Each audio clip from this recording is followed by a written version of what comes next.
Hello, everybody. I am Connor Nielsen And I am Spencer Nielsen. of CS Reviews. And what I really love, a good movie. We are back later today from when we recorded earlier today to talk about the second half of January 2016 movies. We have a total of 5 movies to get through, and we're going to try to get through these as quick as possible while also talking to a degree in depth about them. And of course, spoiler warning. We are going into spoilers on all of these movies. Spencer, how are you? I'm doing very well. We both just got off work. It's Valentine's Day weekend, and it is also Deadpool weekend, which makes it very busy for the both of us. Yes, we do both work at movie theaters. And Spencer, oh my gosh, you'd get like a haircut, make a quick shave or something? That's weird. Yeah, actually, I got a haircut, took a shower, shaved. I feel like a new man. All right, let's talk about these same old movies. So, All right, first first, on oh, the, I'll go. Okay, first on the second half, we have The Boy.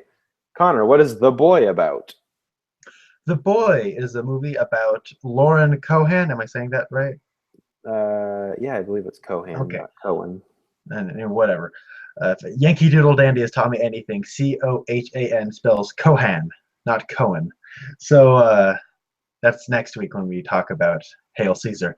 Uh, the Boy is about Lauren Cohan, who plays a woman from America who travels to rural England to babysit a young boy for an old weird couple and their crazy big estate. The only catch is while they go on holiday. The big catch here is that the boy is actually a lifelike porcelain doll, and it's creepy looking. And psychological horror and ooh ensues. Spencer, what did you think of The Boy? The Boy is it's a bad movie, which is, I guess, not terrible by January standards. It much like The Forest before it, and in many ways The Fifth Wave, it has a lot of ideas that really could have worked, but it just doesn't, and falls under its own weight.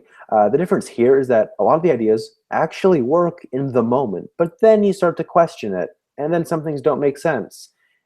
And then once twists and turns are revealed, it's just based on that twist to the point where it just kind of loses its impact. I think that Lauren Cohan gives a very good performance. I love her in The Walking Dead. I love her, but I think that this movie actually has some decent cinematography. Not nearly as I don't want to say artistic as The Forest, but it's coherent. It does set up a genuine sort of like this is a new world. It kind of pans down the hallways in a similar. I don't want to. This is a dangerous comparison, but much like The Shining, in a way that at the beginning it's touring you through the house, and you're kind of seeing just how big this estate is. Uh, but yeah, those are my general thoughts. It's bad, but it's still entertaining to a point. Yeah, my thoughts are it's bad, but that's pretty good considering I thought this movie was going to be terrible. Like I saw the preview and I'm like, oh man, no, I don't have to watch that, do I? But it's actually just kind of bad, and it could have been pretty good. Now I should probably say I should have loved this movie. This is basically a feature-length episode of The Twilight Zone. And if you don't know, The Twilight Zone, the original series, is my absolute favorite TV show ever. This has everything, like a 4-person cast, 5-person, 6-person cast, mostly like 2 people. It's on one location. The entire movie just takes place in that one location. It's a minimal cast, minimal setting, and it's only like 90 minutes, so it just barely equals that. So it's just this nice. It could just be this nice, effective, efficiently told story, and have some nice creeps along the way. My problems come where it is too eager to jump into the horror story, into the scares. And as you're saying, when she first shows up, the movie is immediately just like, oh, where did her shoes go? Oh my gosh, is that a doll? That's creepy. You hear knocks around. You hear like immediately things are just weird. And I didn't really the thing about horror is it's the constant build and release of tension. That's what horror is, much like comedy. And the approach to horror I felt here was similar to a lot of unsuccessful approaches to comedy, whereas the comedy is just punchline, punchline, punchline, punchline, punchline. This one was all like, oh, oh, oh, oh, oh, and there'd be, and it would constantly resort to jump scares, and that was my issue too, where it was the easy, false jump scare. The music would well up, and it would just be somebody saying, "Hi." Oh, so then, but as the movie goes on, I will say it has a decent cinematography. I thought better than The Forest, much better than The Forest. There was pretty coherent direction here. There was actually some semblance of style here, which I was impressed by. I really like. I believe the actor's name is Rupert Evans, who plays the delivery man. The delivery man who constantly delivers groceries every week to this location, and there's a bond that kind of develops between Lauren Cohen and him. I thought he was great. I really liked him. Every time he showed up, I was more excited to see him. And when he left, I was kind of bummed out that we weren't going to see more of him, until the next time he showed up, and we didn't know when that was going to be. Because I thought he was delightful. He was so much fun. He was a person who thinks he's way more charming and charismatic than he actually is, and in that way, he's actually kind of charming and charismatic for the audience. But those are my general thoughts. I like it in the second act where it almost becomes like a supernatural drama where she's like, oh my god, this doll is alive. And it becomes less horror oriented. So those are my general thoughts. Yeah, to get into it and talk about the spoiler, this does have a big Twilight Zone-esque twist to it. And I want to say that I either saw it coming or that I didn't see it coming, but the truth is, a coworker spoiled it for me the day before we saw it. So that was cool, but not at all. But just the way that the twist is executed, I think, is very well. It gets to a point where all this tension between characters boils to a head, and then something explodes, and then that reveals. To mind you, one of my big gripes with it, which makes this movie bad, is Lauren Cohan's character's motivation for running away to live in the middle of nowhere to watch after this doll. It's like she's on the run from an abusive husband or ex-husband. And, I did not see Sinister 2, and I do not think, from what I'm hearing from you, it is not nearly as gratuitous and, pandering and or trying to be as shocking as the husband from Sinister 2. But, I kind of got, he's just there to be a possessive a-hole, saying, you're my wife, you're coming with me. Eventually he's introduced, and I think the way he finds out where she is super contrived. Over a phone call, in the span of like a few seconds, in a few sentences, we're supposed to understand that, we're supposed to believe that her 10-year-old nephew just somehow knew her address and gave it to the husband character who was harassing him. So, and this nephew's like 10 years old. So how would the nephew know the address of where her aunt was staying if she's in seclusion? Yeah, and it is like I would understand if like the nephew, it's perfectly believable that the nephew knows that his aunt is somewhere, like she's being a nanny somewhere in England. But how would he know the address? That's weird. Exactly. Yeah, and so then eventually, because he's just some a-hole punk trucker jerk, he just grabs the doll and starts swinging it around. They're like, no, it's probably possessed by a demon or spirit. And he just, breaks it. And then then you could, a positive with the scene is that once that doll breaks, you're like, something bad's going down. And then, you know, boom, out of the wall comes the real Brahms. Like, because this doll is like, they said that this boy died in a fire when he was 8, but no, he survived, and he's been living in the walls ever since, moving the doll around when no one looks. He's sort of living through this doll vicariously. And that's kind of creepy. Like, ooh, that's a Twilight Zone-esque twist. It could have worked. And in the moment, it does. It's a But then, great reveal. It is a great reveal. There's a great use of slow-mo, I thought. yes, I very much agree with you. But then once he's revealed, he's just Jason Voorhees. And through some sloppy editing, like for a second, I thought there was more than one boy.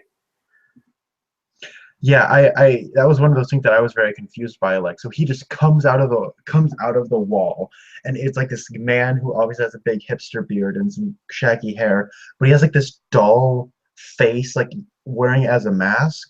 And I don't have to sneeze. Hold on. Okay, so I thought I had to sneeze for a second. So the thing comes out of the wall, and like, oh my god, whoa! And then they smack him over the head, and he falls over. I was like, oh, whew, that was actually kind of a, a nice little, um, uh, what's it called? Uh, Expectations. How it gets it. Whatever. Subversion of expectations. Yeah, that's what I'm looking for. It was a great subversion of expectations, and then all of a sudden they start running away, and then another thing that just pops. Then he pops out from over the corner, and I thought, wait, hold on. They hit him over the head, and he landed on the ground.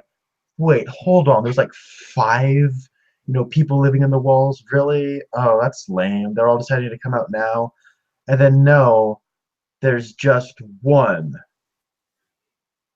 And he's Oh, indestructible. exactly. They just keep hitting him over the head and setting him on fire and throwing him off rooftops.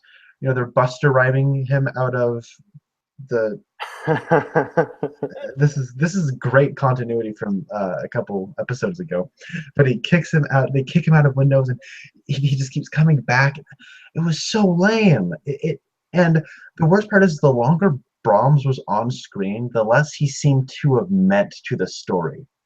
I feel like if he just kind of showed up and was easily beat, or I guess like okay, the longer he's on screen, the more the illusion starts to fade of Yeah. this reveal. The more you start thinking, wait, hold on, what? So how is he able to get out of the wall, move the doll, and then go back into the wall in that amount of time? How is he able to take the shoes? Did he put the shoes in? Like, you know what I mean? It's Yeah. constant. Like you're constantly just like reworking it while they're just being chased endlessly. So if they just like got rid of him and then moved the story quickly onto something else, it would have maintained that illusion, I feel.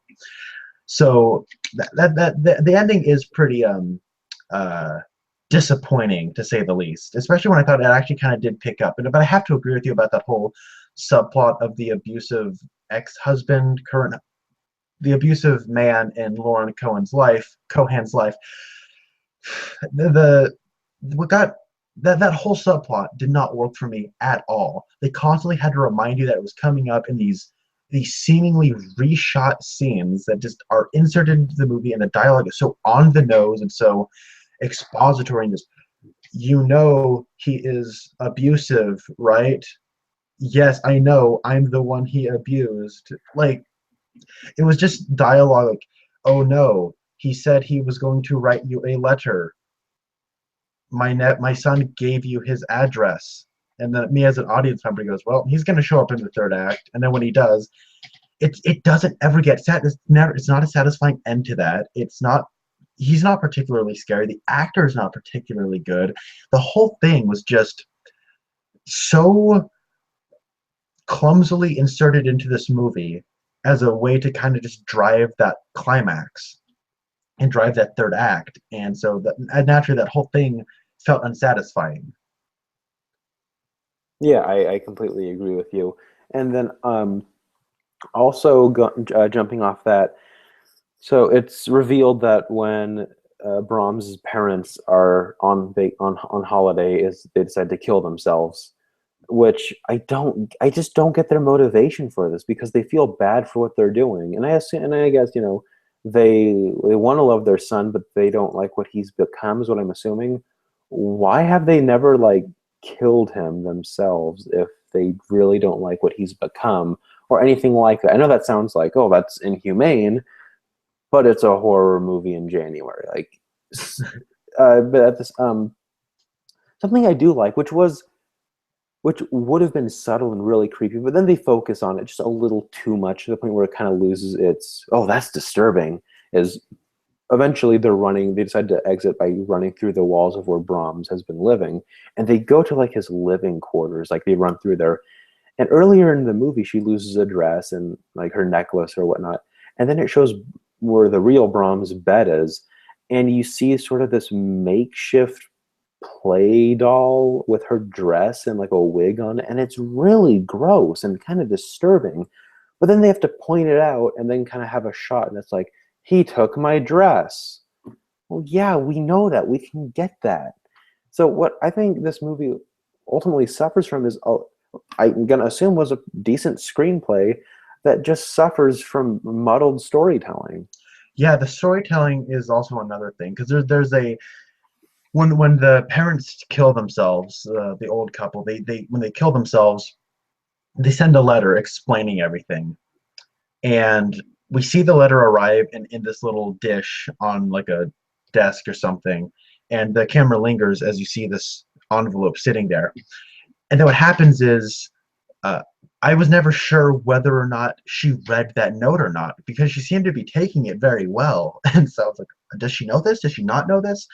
And the reason I was confused is because earlier in the movie, we have uh, her there. She's like, whatever. I just have to, babysit a doll. It's not real. So she's just drinking wine and stuff.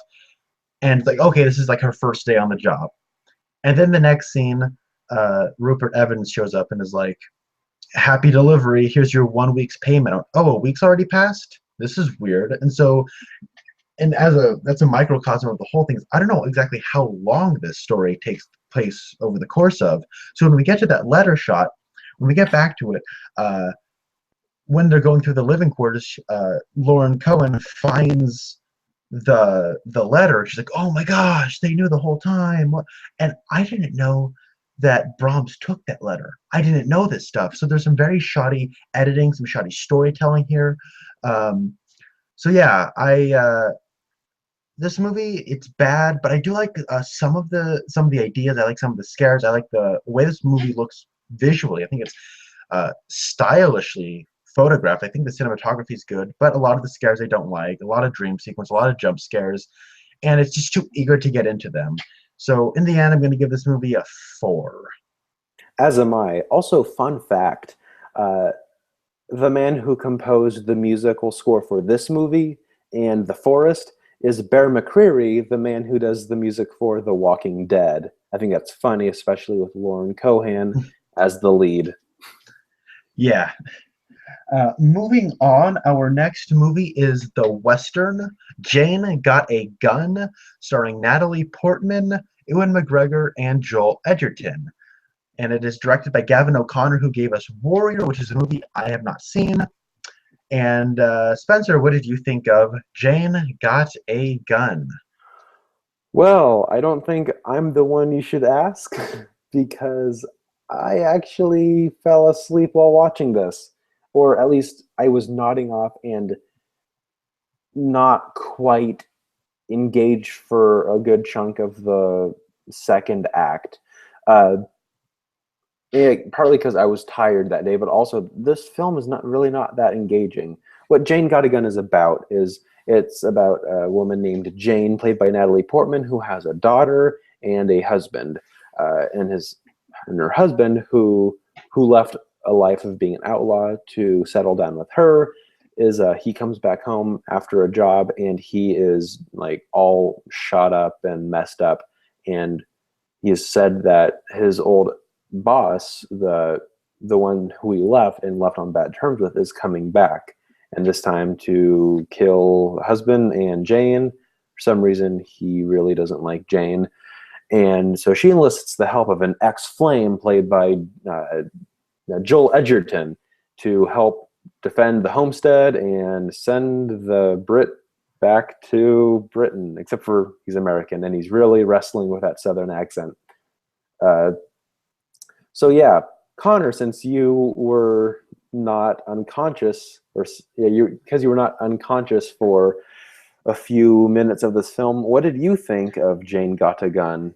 Jane Got a Gun is a movie that disappointed me because I wasn't entirely tuned out by this movie. That opening scene really does kind of put you in a lull. It's somebody reading a bedtime story, and there's some very dark cinematography, and the way that scene is filmed is pretty sleepy, and it kind of put me in a bit of a trance. So I had plenty of sleep the night before, so I was just kind of whoa. I was kind of lulling for there for a second, but I did manage to get back into it. The thing about Jane Got a Gun that we should probably address is the ridiculous production history of this. This was supposed to come out periodically throughout the last couple of years, apparently. What happened was they had a director, they had Natalie Portman who was producing it and she was starring in it, and then they had, I believe, Bradley Cooper and Jude Law were the men they had in these major roles. And I believe Bradley Cooper was like either the bad guy and Jude Law was the good guy. And then what happened was Bradley Cooper left, and then in came Ewan McGregor. No, in came Joel Edgerton. And then Joel Edgerton and Jude Law somehow like switched places. So now Joel Edgerton's the good guy, Jude Law's the bad guy. And then the first day of production, principal photography, the director just bails out, and then Jude Law's like, well, I wanted to do this movie because of the director. So then Jude Law's out, and then they put Ewan McGregor in there, and then that's how we got our movie. And there was so much production craziness over this movie that it's kind of crazy this movie ever got made. So I think I should probably address that, and the reason I feel I should probably address that is because it shows. This movie is, and as I mentioned, that was just kind of general production. The script went through like several rewrites, and that also shows because this movie never really finds its footing. It never really finds the story it's trying to tell. The way this movie is structured is we have Act 1, which is as Spencer described. Oh my God, this bad guy's coming to kill me and my husband. And so she gets her daughter out of this, out of the picture. She enlists the help of Joel Edgerton's like, hey, I need you to help. He's like, I don't want to help. And then they're like, hey, we're coming for you, Jane. And then Joel Edgerton's like, okay, I'm going to help. And then come to Act 2. Joel Edgerton comes to help. And they just talk about the past for like an hour, 45 minutes, whatever. They just sit, while they're making traps, digging ditches and stuff. There's, oh, the good old days, Jane. You screwed me over, Jane. Yeah, well, you screwed me over, man. You screwed me over, person. And then that's the entire second act, is trying to develop these characters as if they're like, oh, crap, we have these characters, we haven't done anything with them. Tell their backstory, flesh them out, and then Act 3 is the big showdown, which, so I feel like this entire story would have heavily benefited from just being linear. This whole non-linear approach of constantly going back to tell things of the present, and I felt it really fell apart and structurally became something of a mess because the story is just Natalie Portman gets the help of Joel Edgerton. Joel Edgerton comes and helps, and then they have a showdown. That's the whole story. But then in the middle, it's just them sitting around and just structurally trying to flesh these characters out by just doing a bunch of flashbacks. They're Batman Beginsing up the Western. Yeehaw. Yeah. And so structurally, it was a mess. However, I will give this. I thought Gavin O'Connor's restrained direction was pretty good. These sets, these costumes, it really meshed with the environment. I, for the most part, kind of bought everyone in these roles, save for Ewan McGregor, who has a weird accent. I sounded like Christopher Walken there. That was my Ewan McGregor in Jane Got a Gun imitation. Anyway, so I thought his restrained direction was very naturalistic, and I bought this world. I thought the production values are pretty good. There's some pretty striking imagery here, especially when the big showdown starts to happen. I thought there was some good imagery. The problem is, I don't care about any of these characters, like, at all. I really don't. None of these people are interesting. Slashing all these characters out and just giving them very simple, seen them a million times backstories and them just talking about their feelings. It didn't make me care about them. There's nothing particularly special or unique about any of these characters. And that's the big problem with Getting Gun Again. The action was too few. It wasn't explosive enough to really, be a satisfying payoff to all the tension that was, boiling. It wasn't a satisfying enough explosion for it. And then in the end, it just kind of ends, and okay, it's over. Yay, everyone's happy, except somebody died. Whatever. It's like a middle school orchestra where there's a crescendo, where there's the crescendo, and they're young, they're trying to play, and so the crescendo's boiling and boiling, or just getting louder and louder, and then the way a crescendo works is you get louder and louder, but at the end it's the loudest. It's like they go, okay, we made the crescendo, but then it just kind of dips off. That's a great point. I've never heard you say that analogy. That's awesome. Thank you. Yeah, I don't know. For me, it's a lot of for me, it's this movie was boring, and Ewan McGregor, he just feels like he's out of place, and it's hard. You have to buy him looking like this, going like, "Now, Jane, you hear me now? You have to." It's kind of bizarre, really. And I was actually talking to a coworker of mine.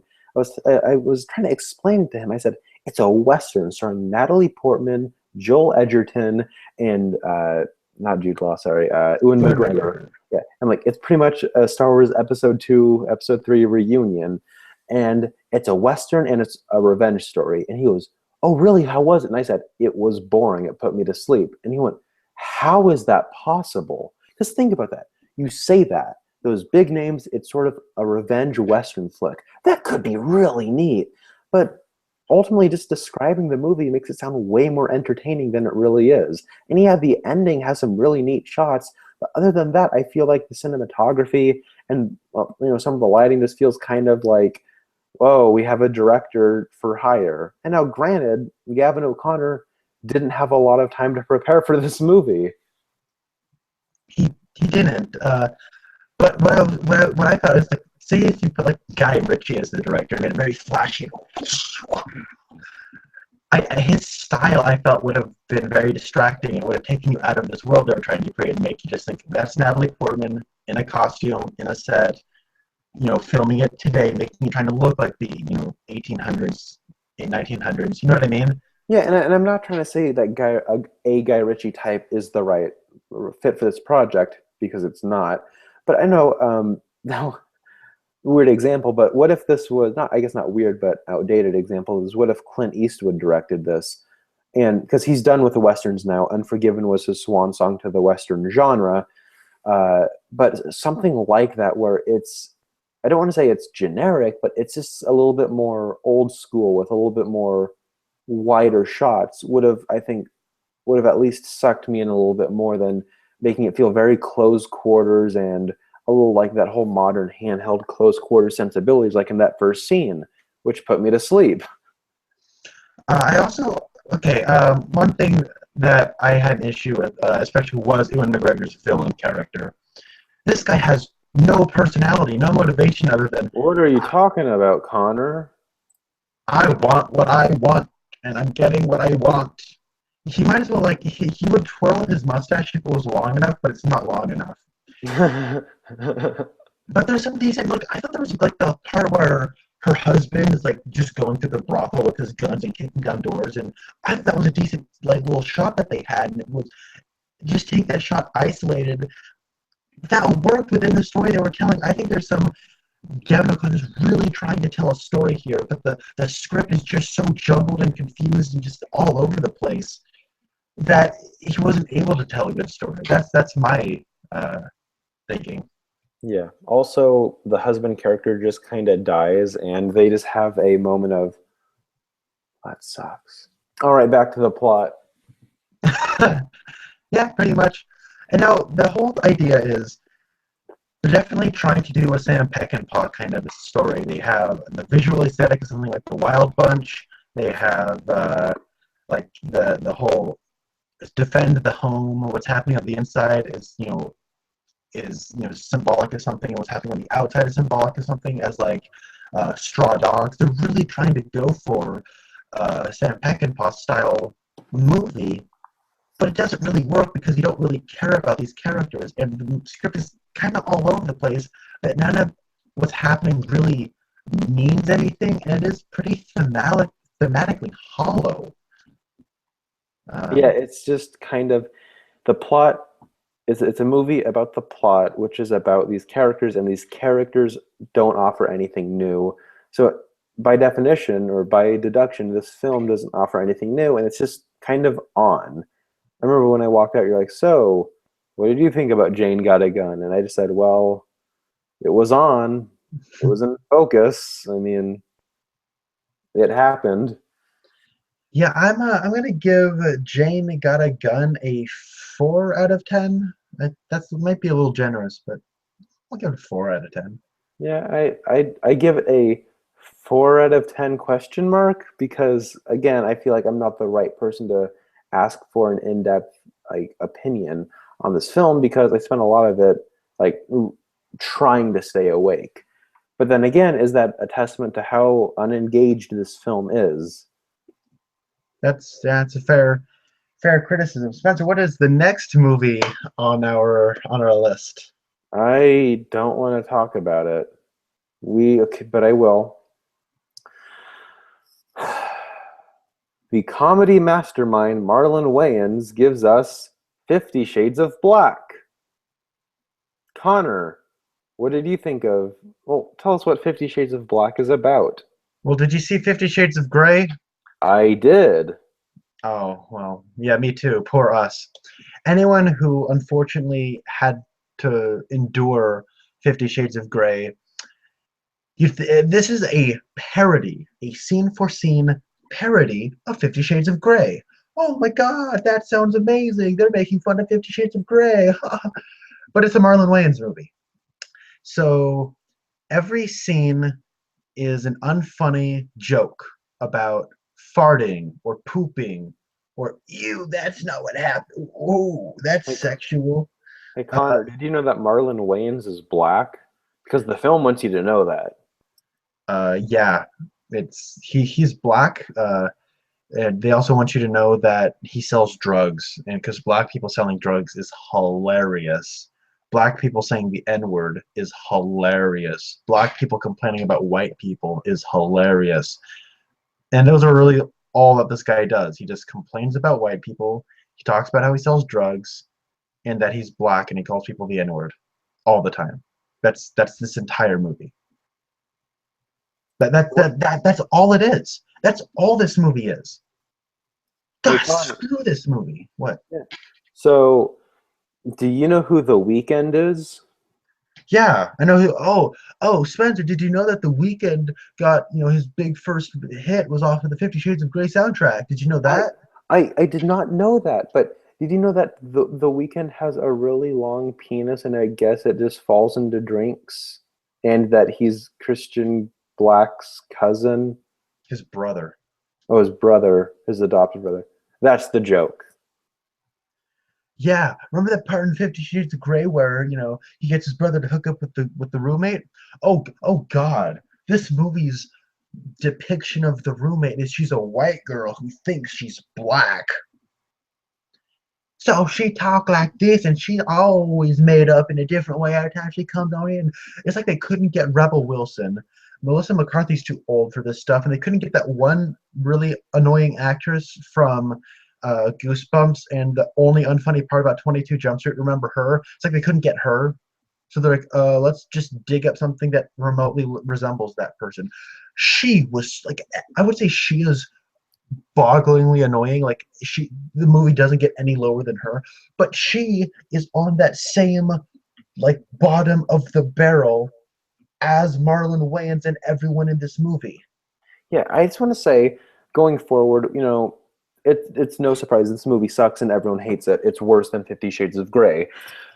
But the thing that is so astonishing to me is, or not astonishing, but I feel bad for the female lead in this movie. I mean, who guilt tripped her into doing this? Like, first off, she has nothing to do in this movie but just be like,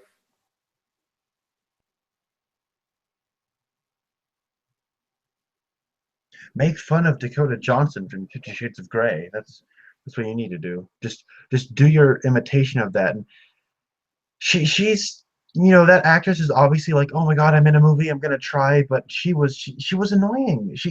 Because her character is just be eager and then get smacked around by Marlon Wayans hey, and Connor, she's what a virgin. That's the joke. that was the joke in 50 Shades of Grey.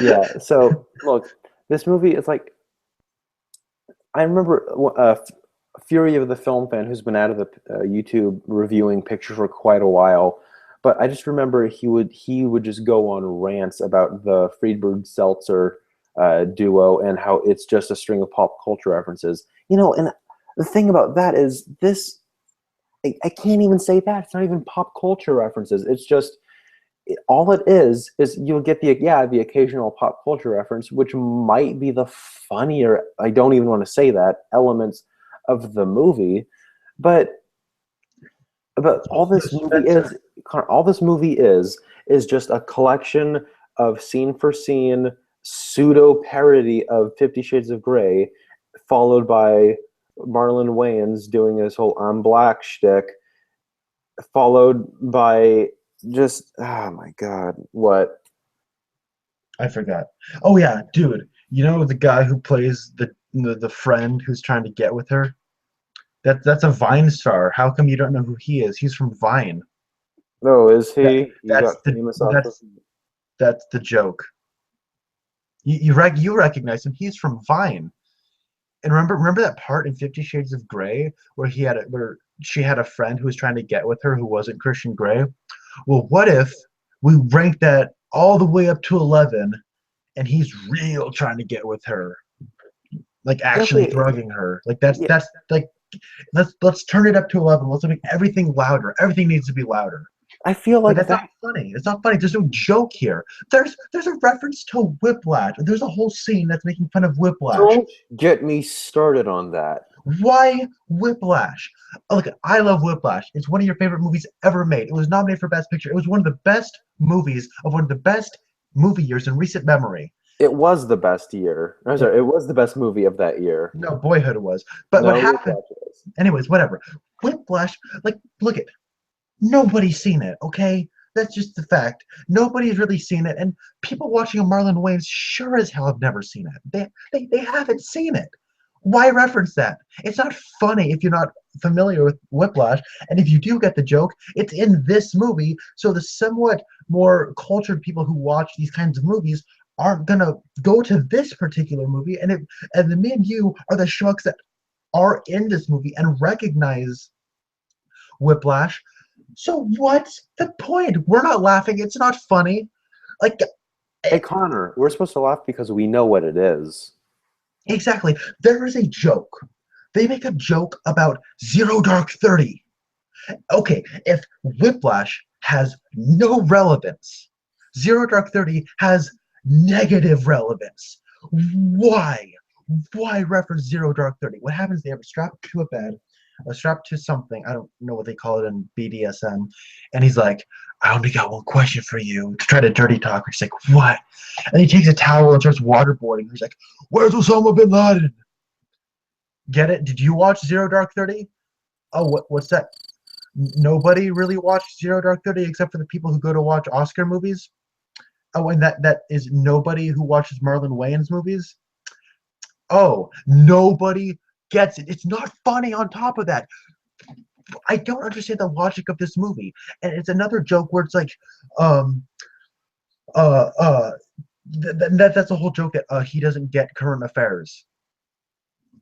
You know what the worst part about this movie's comedy is that it is extremely inconsistent and has broken logic regarding its comedy. We have scene for scene, things don't like things don't connect. At one part, he's trying to spank her, but she has butt implants, so she can't really feel anything in her butt. But that doesn't make any sense because I'm a virgin. So when No, did you get butt implants? Okay, this is after she lost her virginity, but like she says as if she's had butt implants for her like entire adult life. you can get butt implants and not have sex. Well, I know, but like this girl who's a college student, like Um, it doesn't add up. Anyways, so then at the end of the movie, he's like spanking her, and she's like, "Oh, ow!" I'm like, "But wait, earlier we've already established that she can't feel anything in her butt." We think, "Oh, come on, it's a parody of Fifty Shades of Grey." It's scene for scene is really a new joke. It's kind of a new. It's like sketch comedy. Each scene is kind of a new thing. Okay, that's a neat thesis. But oh wait, we also have recurring gags, so we can just pick and choose whatever we want, what recurring gags we want. You can't have your cake and eat it too, movie. Screw you. Like we had the whole recurring gag is he likes to steal stuff, because he's black. He sells drugs, because he's black. Like, and they constantly have it. And you know what? Scene for scene, these people, like, I don't understand why these people continue to talk to one another. One scene, they'll end with, "Shut up, I hate you, you stupid." Punch. And then the next scene, "Oh, hi, Christian. Oh, hi, Anna." And okay, well, here's how lazy I'm sorry I'm going off so much, but here's how lazy this movie is. It's not Anna Steele, it's Hannah Steele. It's not Christian Grey, it's Christian Black. I'm done rambling for a second. You take the reins. Yeah, okay. There's not much that you can say about this movie that hasn't already been said by anyone who's ever seen and reviewed a Marlon Wayans movie. It sucks. There's nothing good about it. The cinematography is blander than bland. Half the things look like they're shot on a soundstage when you could easily shoot it in anyone's apartment or complex or whatever. The uh, yeah, it doesn't work as a parody of 50 Shades of Grey because all you needed to do was make this funnier than 50 Shades of Grey, which could in some places be an unintentional comedy. That movie has all the broken logic in the world, and it's not funny. There is a couple of parts that could have been funny. The whole idea of it's Hannah Steele's friend that wants to get with her. That could have potentially been funny because in the movie, that's one of the things that I hated that nobody seemed to address. So, oh, this could have been funny, but it's so over the top, and the delivery and the way that that dialogue between the actors bounces off each other, it just doesn't click. So I'm left there going, okay, now it's not funny, and you guys are constantly saying this whenever this character is on screen, and then at the end, there's this moment where it's show me the worst you can do, Christian. And so then she's looking, and then he's looking at all the things to whip her with, and it's going by film after film of parts where there've been black people that were whipped. It says like 12 Years a Slave and Roots and all this, and then it's like it's building up to in Django Unchained, and it's like it's building up to like the one he will use, and like, oh, what movie will it be? 50 Shades of Grey, ha ha ha. And no, it says Joe Jackson. And when I saw him, I went, Joe Jackson, I've never heard of that movie. Because all of them have been films. And then it wasn't until after the movie where I'm like, I didn't get that joke. What's Joe Jackson? Who directed that? I was like, oh no, it's it's Michael Jackson's dad because he beat his kids. I went, oh. Well, A, that's a dated reference. So I'm like, okay. And then B, it doesn't fit in line with any of the fact that they were movie whips. So it doesn't mix. And it's just so frustrating. Like me saying this, I could write a better stupid comedy. And I'm not against stupid comedy. I love Napoleon Dynamite and Wayne's World, which is more clever than Let's On Given. But I just don't understand how this guy constantly gets work just because his last name is Wayans, and it, I guess, will turn a profit. But this movie is doing horribly. Thank God. To wrap this up and move on, I'd give 50 Shades of Black a 1 out of 10. It's absolutely despicable. There's no way you could have made it worse. I agree, and they dragged poor Jane Seymour and Fred Willard into this nasty affair. I too am giving it a 1 out of 10, my lowest score. I only gave out one of these last year, and that was to Black Hat. So, yes, Black Hat. Congratulations, you're no longer the only movie in recent memory for me to give a 1. You're still worse than 50 Shades of Black because you're longer. But I don't know how this movie was only 90 minutes. This felt like it felt like it went on for forever. Yeah. I hate it. I could go on forever, but I'm not going to. All right, we only have 2 more movies left. On the flip side, we have Kung Fu Panda 3, which, It broke the January curse. Oh.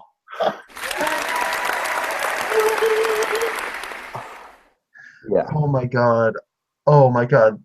Here's the thing about January. It's not like, oh my god, only bad movies come out in January. That was January 2015. It's, oh my god, no good movies come out in January. Well, now we have a prime example that can be broken at least once in every several years. Kung Fu Panda 3. Here's the thing.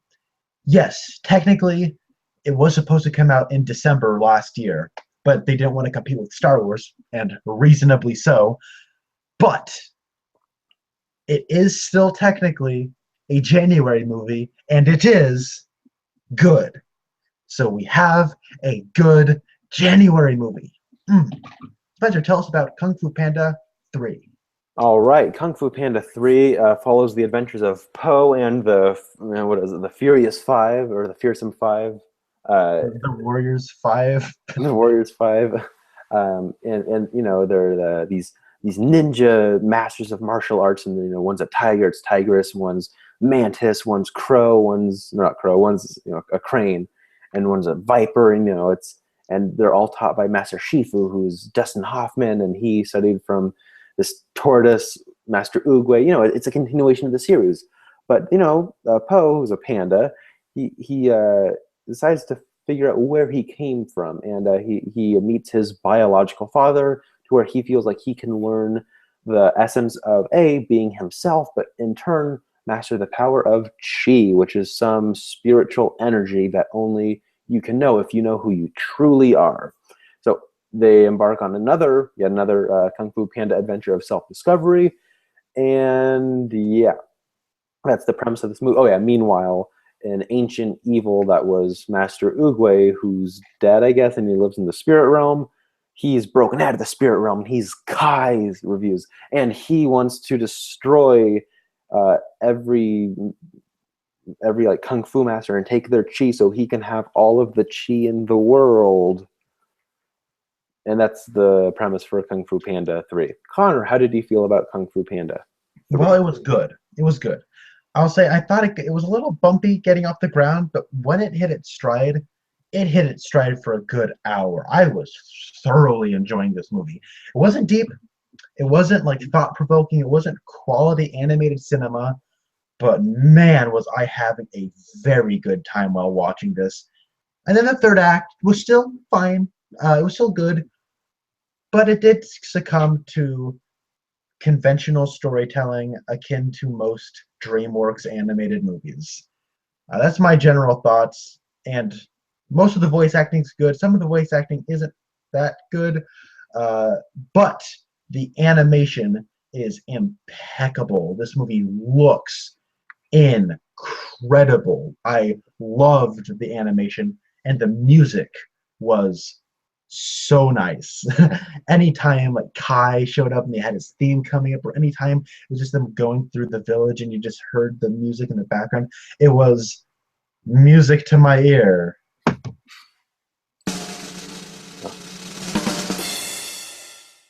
That was kind of cool, actually.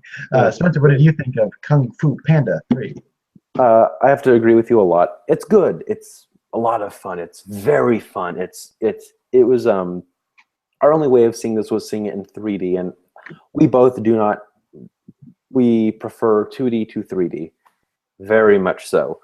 But that being said, I thought the 3D really worked here. The beginning action scene in the spirit realm, which is a duel between Kai and Master Oogway, looked amazing. Just like, with this movie, you pointed out how it'll just change its lighting a little bit to where the figures look cell shaded, almost like Legend of Zelda Wind Waker graphics, but with that more polished modern quality to it.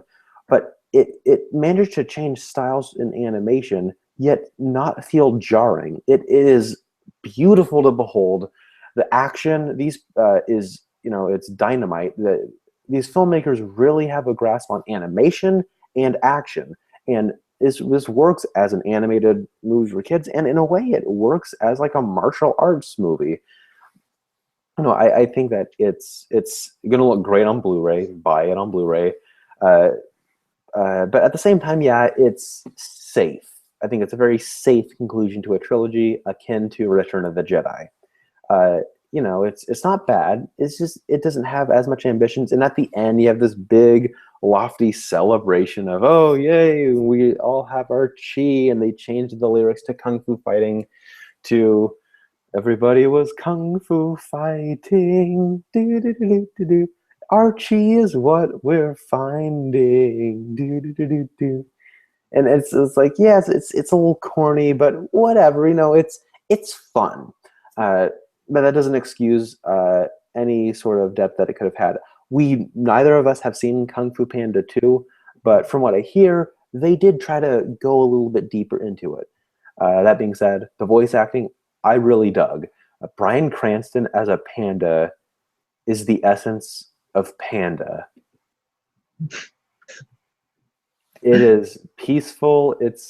Think of his Dalton Trumbo minus any sort of like, not, I don't want to say energy, but just minus Anger. no, I guess minus any sort of anger. It's just take this warm fatherly voice, and then take out any of the hardworking thing to where it's just rest easy, son. Be warm. And you just have the most comforting panda voice ever. Yeah, I thought Bryan Cranston was great. Also notable is J.K. Simmons as Kai. His reviews. He was so much fun. It didn't sound like J.K. Simmons though, but I mean, it sounded like him. But it did. You didn't just hear him talking and go, that sounds like Fletcher from Whiplash. That sounds like J. Jonah Jameson. He managed to uh, inflect just a little bit differently to where he becomes a different character and you buy it as a character, but it's still J.K. Simmons doing a great job with his voice. J.K. Simmons is just awesome. He can do anything. He can do no wrong. He can be in commercials and not be a sellout. I love J.K. Simmons. Yeah. Oh, I forgot what I was going to say. In terms of voice actors, I didn't really care much for. Jackie Chan, I think, only has like a couple of lines in this entire movie. And I don't, you can tell they only got him because he's Jackie Chan. I don't think voice acting is a strength of his. I also think Seth Rogen as a Mantis is weird. It just doesn't click for me. Yeah. I think it's weird because for a panda, you have Jack Black as, he's this overweight person that thinks he wants to be awesome, but he just can't quite get there just because he has this mold about him that he can't seem to break perfectly to cast Jack Black. But then you have like action stars like Angelina Jolie or Jackie Chan or who was the other one? Lucy Liu, and they're playing these like kung fu warriors. But then you have like David Cross and Seth Rogen as comic relief, and I get that, but why are they like kung fu warriors? And in that, I just don't buy them in their fighting styles, which kind of pulls me out of the experience just a little bit. That being said, then there's also Kate Hudson reprising her role from Rock the Casbah, who plays a panda. She plays a panda hooker with a heart of gold that twirls her ribbon, but yeah, luckily that's minimal. I will say, I think that these directors have a clear understanding of, as you said, action and animation, but they also really get storytelling.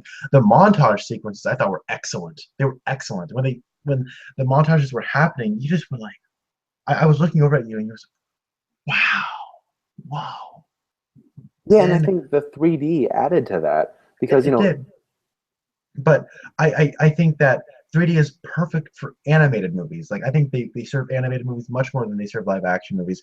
But when these montage sequences started, I didn't want them to end. I was like, can we just maybe have a little bit more of these shots of this montage? Because I was really enjoying it. And these directors get storytelling. They really get visual storytelling, and it's a clear understanding that these people are masters of the animated form. So, what were you gonna say? Oh, I was just going to say that I really also thought it brought, towards the end, it gets very safe, but in that middle act, where it's a tale about two fathers essentially, and I think between Poe's adopted father and his biological father, there was some really emotional stuff between the parents, or between the two fathers, that was emotionally resonant. Then towards the end, where they have a silly, oh, we're working together now because we love our son. And in another movie, it would have felt really corny and kind of embarrassing to watch, but here it was really endearing. It was earned. Yeah, very much so. And there's that scene where it's where I don't know why it's what's his name, something Hong as a James Hong. James Hong as a goose. It works for me, and he's just like, oh, your son is mad at you. He does that. Oh, whoops. But I don't know. I think the voice actors, the mains at least, really work off each other very well, and the actions has a lot of great angles. I think it's a lot of fun. Go check it out. It's quality. Not sorry. It's a blast to watch. And if you want fun at the movies, honestly, go see it. To wrap this up, I'd give it a 7 out of 10. I too am going to echo that 7 out of 10. I do wish it didn't succumb to that safe storytelling at the end, especially when the big last fight scene climax, where it's they're all doing the stuff they learned. They're taking the bad guys with their ribbons. These people are rolling into them. That's how they're fighting. And I get that the point is they're doing what is so they're taking the traits that make them them and channeling that to become warriors. But I feel like, okay, Kai is this guy who is a martial arts master. He's trained. These people haven't really trained. I mean, they spent an afternoon practicing some moves, but whatever. And it becomes very dreams worky at the end. But yeah, the whole dad thing was pretty endearing. Yeah. Did you see that pun I put in there? I said endearing. Oh. Ha, I think I'm so funny. But yeah, I'm giving it a 7 out of 10. All right, Spencer, what is the last movie of the night? Our final movie of the night is Disney's production of The Finest Hours, a film that recounts the true event of the quote unquote most daring rescue mission in the history of the United States Coast Guard. But is it really the finest movie of January? Stars Chris Pine and Casey Affleck. Connor, how did you feel about The Finest Hours? Finest Hours is a movie I'm very, very conflicted on. Because on one hand, I feel like the fellow who directed this, Craig Gillespie, I felt like you can definitely tell he's inspired by Spielberg. There's a very Spielbergian air about this movie, especially in some of the storytelling and some of the visuals and some of the shot setups. And I like a lot of the acting. I think Chris Pine does good until he's only allowed to give a one-note performance. Casey Affleck is awesome in this movie. He's so good. But at the end of the day, I feel like it's three stories that are kind of fighting for screen time, and in the end, nothing's all that satisfying. I like the music. I don't think it's great or anything, but I like the music. I like some of the direction. I like some of the ideas behind the direction. and I like a lot of the acting. I like the way this movie looks for a lot of it, but I feel like it is a very thematically hollow uh, experience overall, and therefore a little unsatisfying. So, Spencer, what did you think? I think The Finest Hours is fine. I think this movie starts off great. I love what they do with Chris Pine and his love interest. Who's the actress? Because I think she's stellar. You know, she not only does she look like a 1950s beauty, she looks like she gives like a performance that's very reminiscent of a 50s movie. And I thought they had great chemistry at the beginning. It works as a great 50s period piece where it's just them kind of starting up a relationship and sort of their different sides of the fences, but it works. And watching this, I'm sitting there just going, I kind of want to watch Brooklyn again. But I think Chris Pine, he's understated. He's not all shouty like we normally see him. And I genuinely cared for these two, and I thought, you know what? Maybe this is going to be more about the relationship and lesser about the whole external plot of the boat. And then by the end, it's just about the boat. And you say that uh, Chris Pine is just reduced to a one-note performance because he has nothing to do. He's just on a boat going, "We're almost there. We have to go over these swells. Come Whoa, on, boys, go! how are we gonna do this? Oh, we have to get back. Oh, they count on us." But Casey Affleck, though, I think he really sells it, and he has a lot more to work with as somebody who loves the boat and he wants to preserve the boat and take care of it, but also take the men to safety, but also has these hard decisions of what to do. And I think he sells it. Uh, but at the same time, uh, no, sorry, no, not at the same time. What am I saying? But and there's the whole shipwreck scene. The reveal that their ship is split in half is amazing. That is how you reveal it. The but the but by the end, it's overly long. By the halfway, 2/3 mark, I'm like, okay, I know what's gonna happen. Can we just get on with it? And it's, as you said, it's thematically hollow because this is just another one of those. It's based on a true story, so it's a true story. Don't question it. Uh, and the visual effects look great sometimes. Other times they look like, especially in close-ups, they look kind of reshooty with they're kind of rushed in the last minute to try to blend them into the movie on a larger whole. Some special effects shots that are completely composed digitally really don't sell, especially with people.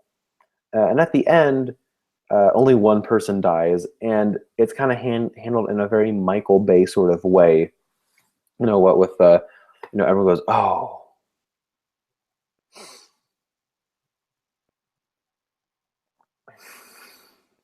All right, keep coming down. All right, next. Yeah, all right, next. And it's kind of like, okay. By the end, the movie's fine. It's decent. Uh, there isn't a whole lot I have to say about it. Uh, if something like this is your style, then by all means, check it out. But in the end, it's forgettable, decent. Uh, pardon me. Forgettable. It's decent if forgettable entertainment. But it's for a January movie. It's great. Yeah, Holiday Granger is the actress's name, and she is very nice. I just wish her subplot could have been trimmed from the movie like almost entirely, because she really isn't all that important at all, and it is just kind of a distraction from the two interesting subplots. And the whole subplot of Chris Pine trying to get to the other boat, I felt got really shafted. It's just people going, "All right, come on, one more wave, guys." Just the whole time, just them really shouting, and I barely remember what they even did. But on the boat, when we get to that, I mean, really half of the boat, I love the whole idea behind it of how this thing's gonna sink. That's just inevitable. It's gonna sink. But how can we keep it afloat and not from being completely sunken as long as possible in these frigid conditions, and it's just constant problem solving. And I loved it. And Casey Affleck and the crew really sell it. And for him, you can just see him sitting back and just thinking, how are we going to get out of this? How are we going to do this? What can I do to fix this? You know, they'll do something, and oh, it's going well, and then it just something goes wrong.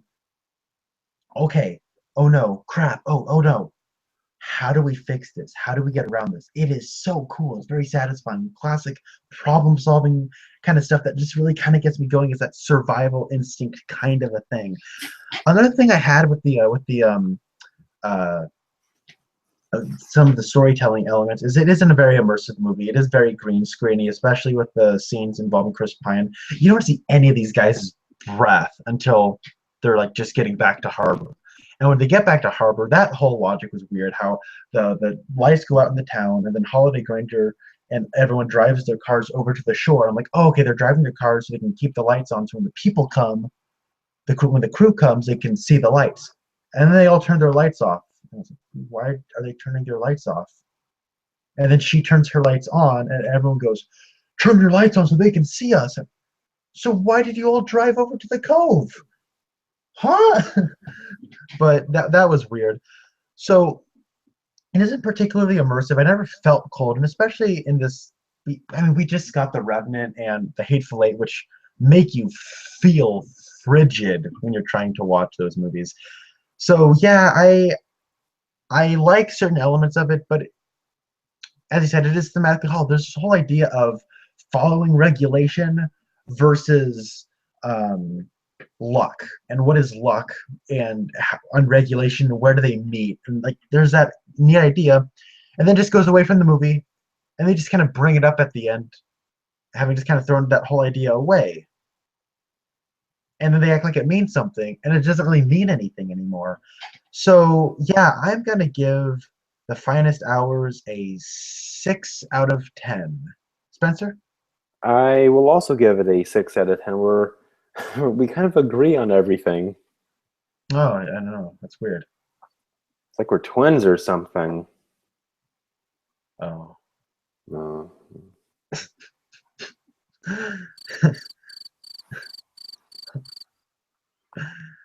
Well, All right. do you have anything else to say about The Finest Hours? Nope. That's about it. What are we doing next week, Connor?